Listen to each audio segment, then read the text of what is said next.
you know, the theory or the theme for today was team, and that's the one thing that you can see developing here more and more as you watch our guys develop, how much they help each other, and you know, it's just all those little things that you look for, guys coming together. That's what's exciting about these guys right now. So it's they know how to, they're starting to learn how to work. They're working better, but they're growing together, and that's obviously extremely important as you put this thing together. So it's fun. What are the plans for Saturday? Saturday's a busy day for us. We got a lot of things going on. We have the cancer walk early in the morning with the team, and then our guys will go over to the stadium and do a fun fest for the children.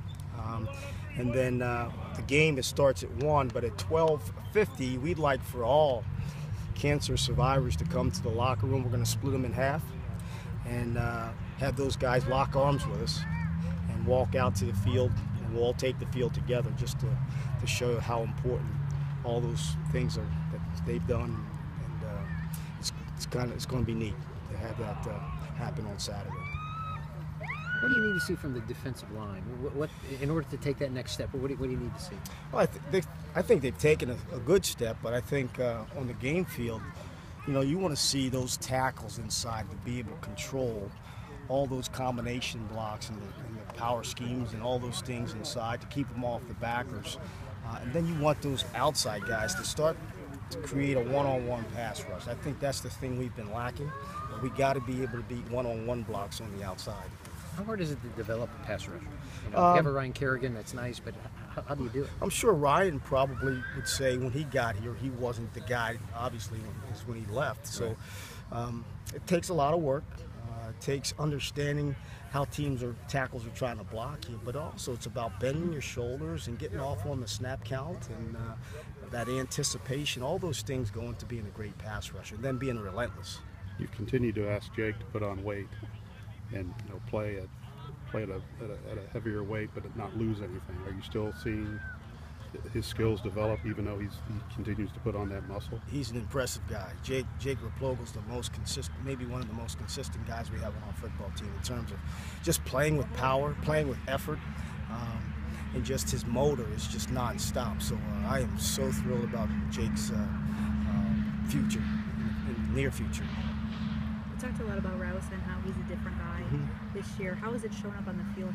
Well, I think he's bought in, and that's one of the things that I wasn't so sure about the previous 2 years, and because of it, he's become a much more productive player. Can he play 60 snaps a game right now? I don't think so, but can he play 20 to 25 snaps, good snaps for us next year? Absolutely, because he's big, he's strong, he's powerful, and he's going to have to spell some of those other guys. When did he buy in? You know, I think he sunk his teeth into it in this offseason. Just for whatever reason, he flipped his mindset and says, hey, here I am, mold me. And because of that, he became a team player, and he's done a good job for us. We're going to count him. Conversation you had with him? I don't know if he just woke up one day and decided to be a different guy, but I'm happy he did. Because he was a guy last year that if you got a second team scout team, he was on it. Yeah, no, he was that far down. He was down on the scout field a lot last year for us, and we knew there's something in him because you could see flashes, but until you buy into it, it's hard to be successful. And now he has, and he will be because of it. You've really tried to bring a lot of the former players back, and you're doing something this week with the den of defensive ends here. Do you know who's going to be back? Or you know, I've seen the list a couple weeks ago. I haven't seen it recently, but there's going to be a lot of great players come back this Friday, and we'll honor those guys for all the great things they did for Purdue and are continuing to do for Purdue. But it's always neat to get those guys around, our current guys, and we're all tied together. You don't know what your teams are going to look like yet until you have the draft. Right. But saw DJ out today without the red vest. Yeah. Does that mean he'll probably play on Saturday? DJ is live on Saturday, yes. Okay. And you'll get a full medical report tomorrow, but most of the guys that you've seen out here are going to play tomorrow.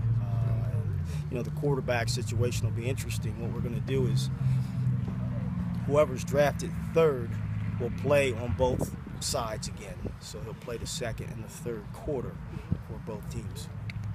But other than that, what are you looking for Saturday? I want him to go out and have fun. I want him to go out and play hard, have fun, obviously stay healthy. But you know, they've done so many good things over the last 30 days that it's time for them to go out and really show that we have taken a step as a football team. I know you don't like to dwell on the past, but last year you guys finished